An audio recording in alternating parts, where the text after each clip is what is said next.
वैसे तो संजय मिश्र जी किसी इंट्रोडक्शन के मोहताज नहीं, ऑफिस के शुक्ला के लिए या इन्हें फिर धमाल के बाहुबली, अपने हर किरदार में लोगों के दिलों के बेहद करीब पहुंचने में सफल रहे संजय मिश्र।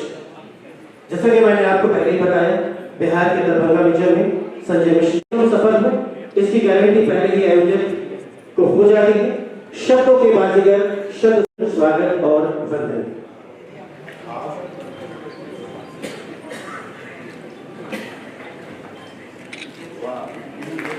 संजय जी अपनी माँ को, वैसे सभी अपनी माँ को प्रेम करते हैं, लेकिन माँ और दादी के प्रति उनका स्नेह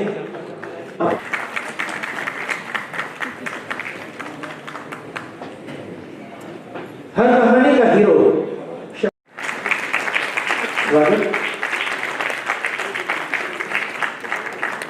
संजय।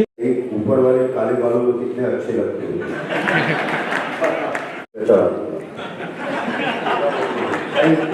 इसी घड़ी में संजय गुप्ता जी,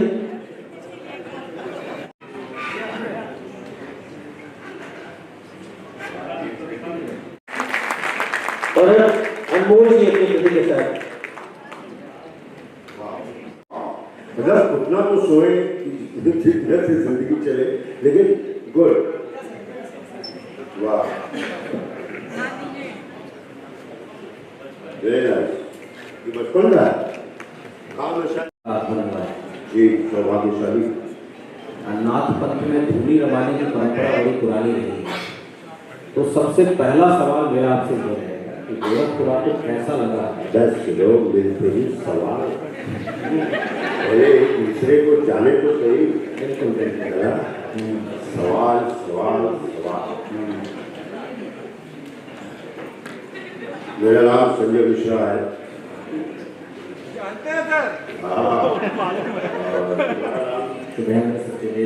सत्यदेव साहब आरजे है,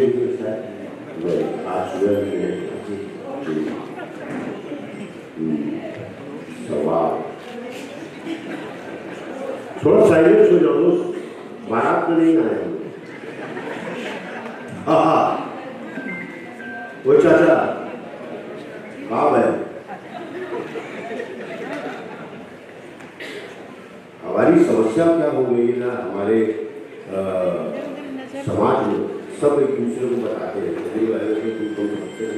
और वो भी उसको बता रहा है। थोड़ा बहुत बढ़िया नाम है शब्द और संवाद। मैं थोड़ा तुमसे उम्र में बड़ा हूँ, एक अच्छी बात बताऊँ कि यहाँ से माइक में बोलना, अरे जिसको भी माइक पकड़ना है, माइक मत पकड़ लो। हाँ यार, कई लोग एकदम सुनने वालों को समझ में आता है, बोलने वाले को तो आता है। माइक पकड़ने के लिए जब हम छोटे थे ना, तो सोचते थे कभी कोई बुलाएगा, कभी सोचने में क्या करता है तो माइक पकड़ने का ही हिसाब किताब जब नोटिस करते थे कि कई लोग ऐसे बात करते हैं, कई लोग ऐसे बात करते हैं, तो मेरी लाइफ में उसको पैसा दिया गया है कि तुम आवाज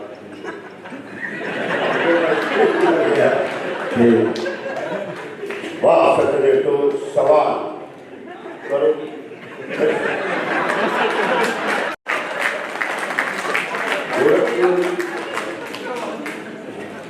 खूबसूरत देखा जा रहा है, बहुत खूबसूरत देखा जा रहा है। और मैं अभी आ रहा था तो गगन की कुछ बैनर्स क्या बोलते हैं, पेंटिंग वगैरह लगे थे। गोरखपुर को नंबर 1 होना है इंडिया में स्वच्छता में, जो मैं अभी देख रहा हूँ साफ सुथरा है, ये एक अच्छी बात है। और कोई शहर के हाथ पाँव नहीं होते, शहर के हाथ पाँव दिमाग हम वहाँ के नागरिक होते हैं जो उसको और खूबसूरत और अच्छा। और एक बहुत अंदर में कुछ भरा हुआ है, वो ये है कि और बजाना है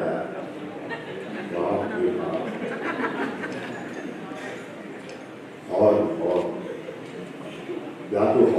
कोई सुर चेंज कर दो, भैया भैया। उस पर से ट्रक वाले का वो भी आगे दो दो दो। ऊपर वाले ने बोलना सिखाया है तो शांति भी सिखाई है, देखना भी सिखाया है, सुनना भी सिखाया है। हम उसको सिर्फ अपने ही प्लीज आपको जो भी लोग मिले उनसे कहिए कि शहर में हॉर्न कम बजाओ। पता नहीं कौन सी बीमारी हमारे बच्चों को, हमारे सबको हो जाए सुनने की, किस तरह की बीमारी है। तो गोरखपुर अच्छा लगा, बढ़िया लगा। तारामंडल में सुबह गया था, मेरे दोस्त हैं यहाँ रवि किशन, आप जानते होंगे एमपी हैं, उनके घर की तरफ गया था, तो अच्छा लगा, बढ़िया बात है। शहर का अच्छा लगा, गोरखपुर अच्छा लगा। आपको कई सारे शहरों में यात्राओं दौरान हुआ, और एक बात जो मैंने आपके बारे में समय में जो भी तैयारी की, जब मैं आपसे बातचीत करनी थी, मुझे लगा कि आपकी ज़िंदगी में अक्खड़पन पकड़पन ये दो शब्द बड़ा महत्व है। मुझे भी इससे इंस्पिरेशन मिली, और घुमक्कड़ी के साथ अक्खड़पन और पकड़पन ये आजकल की, जैसे आपने भाग दौड़ भरी तनाव वाली जिंदगी की, आपने बहुत ही सरल शब्दों में बयां किया कि लोगों के अंदर चिल्लकों हैं, लोग साउंड पॉल्यूशन क्रिएट करते हैं, तनावग्रस्त हैं। आप लोगों का भी जो फिल्म इंडस्ट्री में, बॉलीवुड में या से जुड़े हुए हैं, उनके भी जीवन में बहुत तनाव है, तो उसको मैनेज करने के लिए अक्खड़पन, पकड़पन और घुमक्कड़ी, इन तीनों का क्या आपको लगता है? हर इंसान के अंदर उसका बच्चा जिंदा होना चाहिए, अब उसको अक्खड़पन करने। मैं अगर तुमसे इंटरेक्ट कर रहा हूँ तो मैं एक बच्चों की तरह इंटरेक्ट कर रहा हूँ कि यार इसको तो जानूँ और क्या है। बचपन में मम्मी लेके जाती थी दशास में घाट, जो लोग बनारस से परिचित हैं, सुबह सुबह वहाँ सब्जी की दुकानें लगी, बहुत बूढ़ी बूढ़े ऐसे लोग आकर के गांव का घर का सब्जी ला के बेचते हैं, 5 करेला किलो, 20 किलो में 5 करेला, ऐसा ऐसा। तो वो बचपना मुझे अभी भी जिंदा है, अपने बचपने को जिंदा रखें, बहुत काम आएगा बुढ़ापे में। जी क्या बोला मैंने? बचपने को जिंदा, बहुत काम आएगा बुढ़ापे में। हाँ, गलती से मैं भी सीखता हूँ अपनी बातों से, हर कोई सीखता है अपनी बातों से। अपने बचपने को जिंदा रखो। अब बस बड़ा हो गया, अरे नहीं, शारीरिक रूप से बड़े हुए हो, दिमागी रूप से भी बड़े हो, लेकिन एक जो बचपना है ना अपना, मैं जिंदा रखता हूँ। अब वो घुमाए, अरे वहाँ भीड़ आपको देख के लग जाएगा, अरे संभाल लेके आओ तो सही, अभी तक तो हाथ लाख ये सब टूटा नहीं है, तो घुस जाते हैं, मस्ती लेते हैं। गोरखपुर आते ही एयरपोर्ट से सबसे पहले पता है गोभी का क्या भाव चल रहा है। थोड़ा और सबसे बड़ी बात, जिंदगी में पापा बचे हैं ना, बोला देता है यार, हर चीज आपको लगता है बच्चों को नहीं करनी। गोभी ले चले क्या मुंबई? अब ड्राइवर और मेरा डिस्कस चल रहा है, कैसे जाएगा है, या तो कोट के पॉकेट में एक गोभी, इधर गोभी, और गोभी कोई ऐसा फूल भी नहीं है जिसको कॉलर पे यहाँ लगा लो। देखिए भगवान चाहेगा तो गोभी जाएगा, नहीं जाएगा। मटर इतना बढ़िया, अच्छा सीजन है खाने पीने का, तो बचपना जिंदा रखते।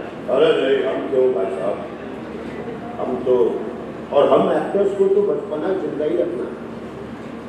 हम पात्र हैं, हम शीशा हैं। बहुत मैं खुद इस प्रोफेशन में हूँ, इसलिए नहीं बोल रहा हूँ, बड़ा आध्यात्मिक प्रोफेशन है ये एक्टिंग।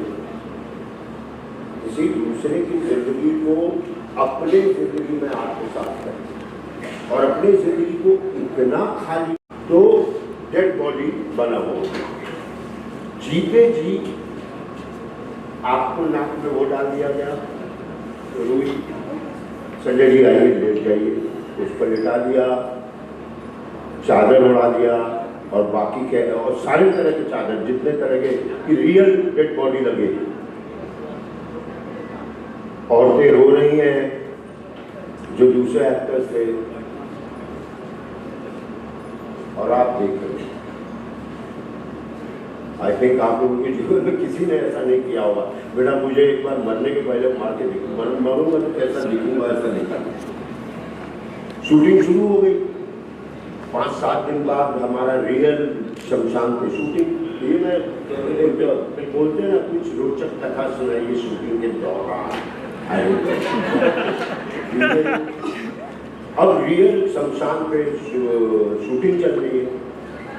डे फर्स्ट सारे असिस्टेंट चेंबर रूम बाहर पे, यहाँ खाए कैसे खा सकते हैं, क्या खा सकते हैं, सब कुछ बिल्कुल ही। 8वें दिन वहीं पर रहा, खाना पीना, बगल में मुर्गा चल रहा है, कोई मतलब ही नहीं। मैं भी अपने घर के जितनी फीमेल थी, हमारे यहाँ फीमेल ऐसी जगहों पर नहीं जाती हैं जहाँ अंतिम क्रियाकर्म होता, तो मैं अपनी चाची सबको लेके, मेरी सिस्टर को लेके गया। घर में आया, उसने बड़ा अजीब सा सवाल पूछा, मेरे आंखों में पानी आ गया कि भैया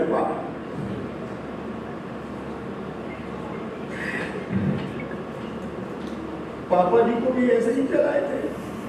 पूछ,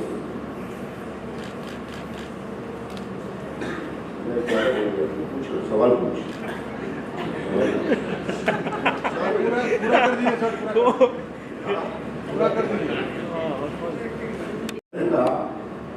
बड़े भाई से ये सवाल पूछना बहुत दर्दनाक है। तो खैर, ये एक बहुत अच्छी जिंदगी मिली है कि दूसरी जिंदगी को आप देख सकते हैं, इसलिए आप बड़े वैसे हो जाते हैं, माफ कर लो यार, ये नहीं जानता ये क्या बोल रहा है। आपसे देखोगे ना, हम लोग बचपने पे बात कर रहे हैं, दुनिया को जब बाहर से देखोगे ना, बड़ा अच्छा दिखता है। उसको बोलते हैं शौकत त्रिनेत्र और आइस। न कोई बाप है, न कोई बेटा है, न कोई माँ है, न कोई है। ज्यादा तो नहीं बोलते। नहीं, बिल्कुल नहीं, बहुत अच्छी। और बल्कि मुझे तो एक बात ये ध्यान में आई कि एक बेहतरीन कलाकार बनने के लिए भावुक इंसान होना बेहद जरूरी है। अगर आप अंदर से भावुक नहीं, आपकी भावनाएं मर चुकी हैं, तो आपके अंदर का कलाकार भी मर सकता है। ये सच्ची बात है। और पर्दे का किरदार होना एक अलग विषय है, और निजी जीवन का किरदार होना एक अलग विषय है।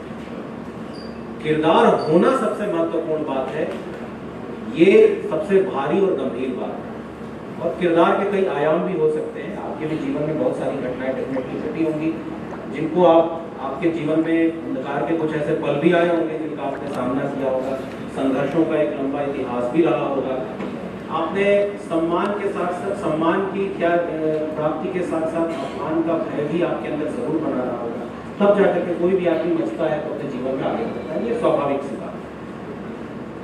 एक जो अभी बातचीत के दौरान जो बचपन पर बातचीत हो रही थी, तो जैसे बचपन में सबसे महत्वपूर्ण गुण जो बचपने का कहा जाता है, उसका भोलापन, उसकी मासूमियत। और हम लोग जैसे जैसे बड़े होते जाते हैं, दुनियावी मसाइल में हम जैसे जैसे घुसते चले जाते हैं, हमारी बुद्धि उतनी ही शातिर होती है।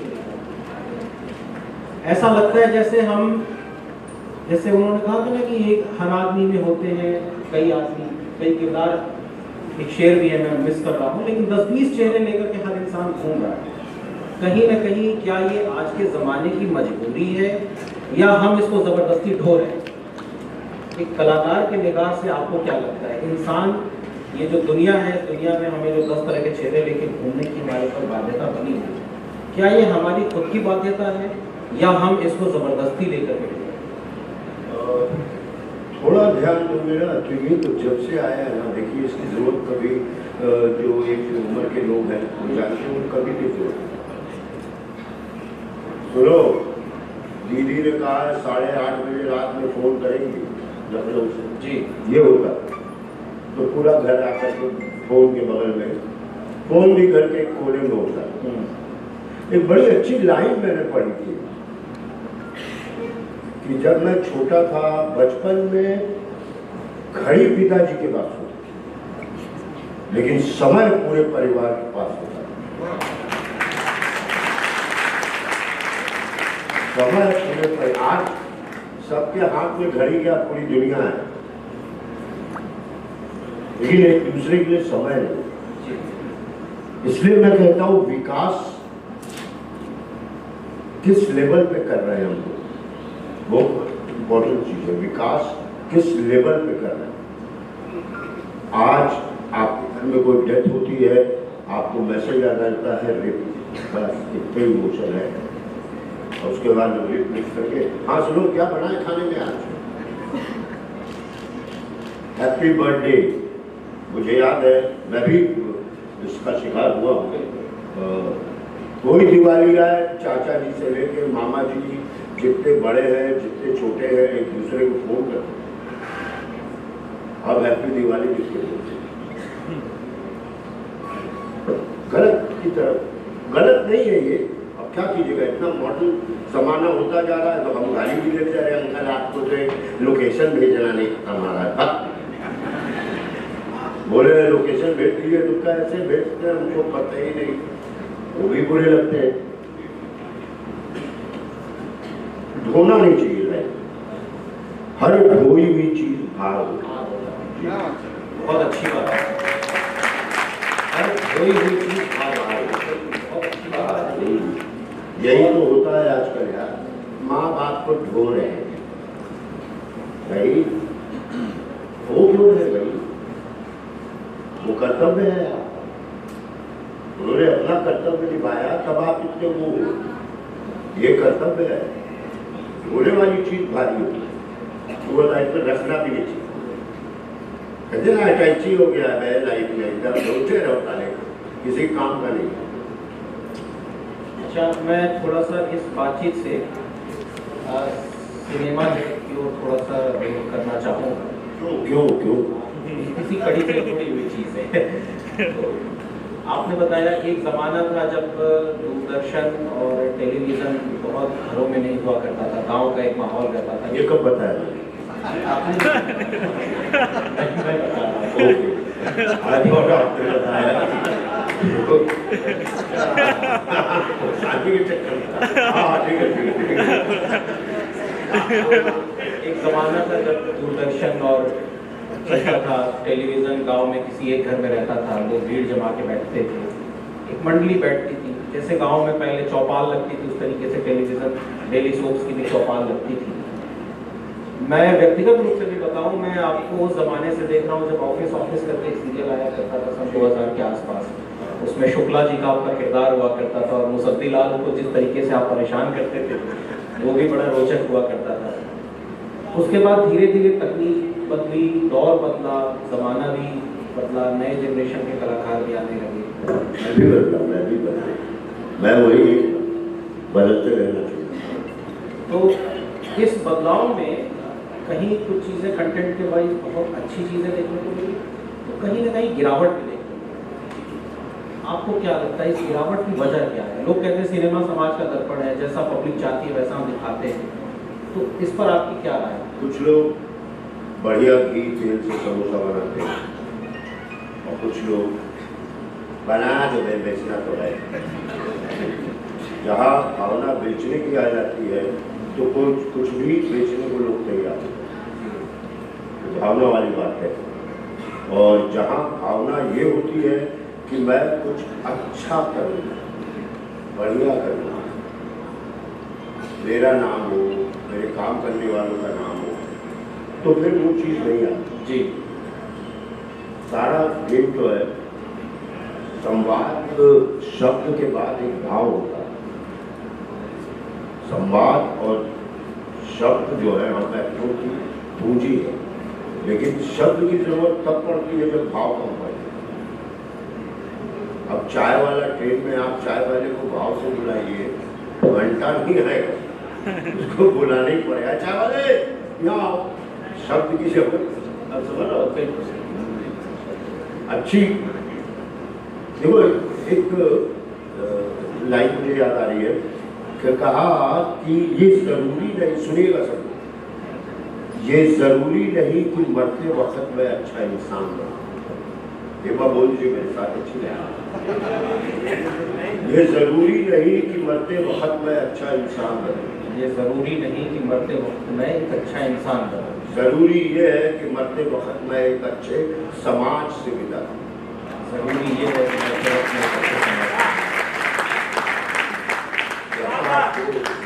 ये परेशानी ना हो कि मैं चला जाऊंगा तो मेरी बेटी का क्या होगा, मेरी पत्नी का क्या होगा, और भी कई चीजों का क्या होगा। 2025 में तो कोई तैयार हो ही जाएगा, तो हम जानते हैं। सबसे पहला वो यही सुनते आ रहे हैं, बन रहा है 30 साल में कंप्लीट, तो वो तो होता ही रहेगा। लेकिन एक सामाजिक रिश्ता कैसा, तो समाज में ऐसे भी लोग हैं जो अच्छा काम भी करते हैं, समाज में ऐसे भी लोग हैं जो बेचना देखो क्या है, भोजन है, आजीविका करते हैं। जी जी जी, लेकिन इतने भी मत हो जाए कि ये भी बेचने लगता है। बिल्कुल यही बात बहुत अच्छी कही और मैं भी इससे सर बिल्कुल सहमति रखता हूँ कि हर चीज़ बिकाऊ नहीं होती। कुछ चीज़ें एटलीस्ट ऐसी ज़रूर होती हैं जिनको आप कितनी भी कीमत लगा लें आप खरीद नहीं सकते। तो वो वास्तव में वो इंसान के अंदर की भावना होती है जो उस पर तय करता है कि वो किन चीज़ों को बिकाऊ समझता है और किन चीज़ों को बिकाऊ न समझने की भूल करता है।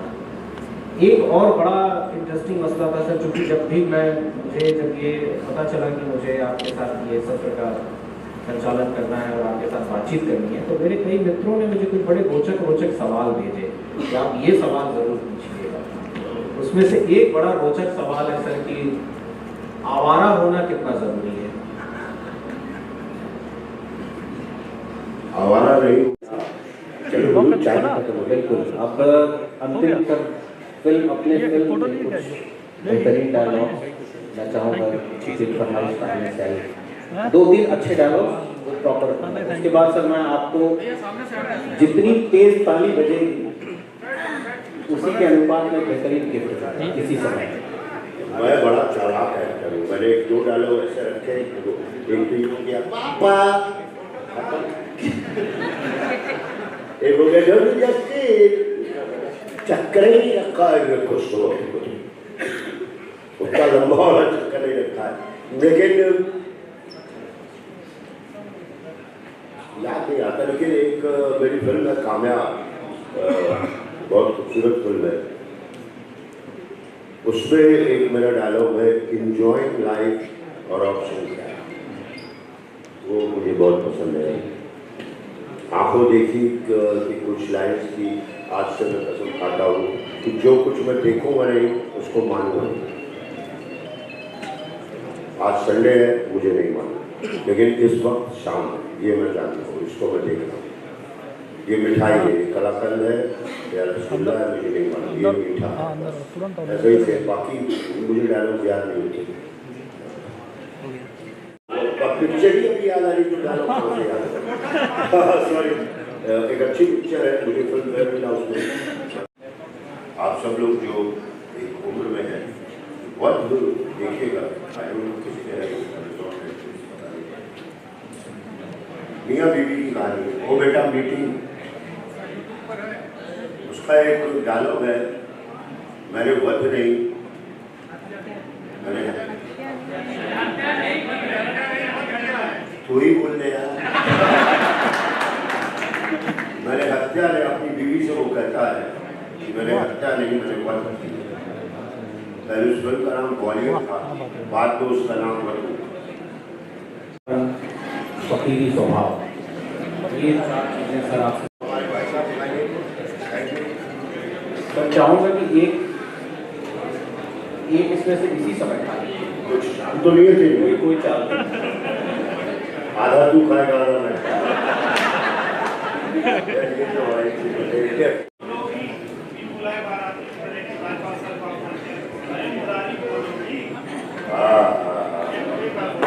याद नहीं है, लेकिन ऐसे ही बोला होगा, अरे मुरारी बोलो बोलो। हाँ, चलिए शुक्रिया, आप लोग आए, घर जाए और मत बजाइएगा। थैंक यू, कोशिश कीजिएगा, आपको सामने वाला अड़ जाए तो बजाई दीजिएगा, लेकिन कोशिश कीजिएगा। Thank you.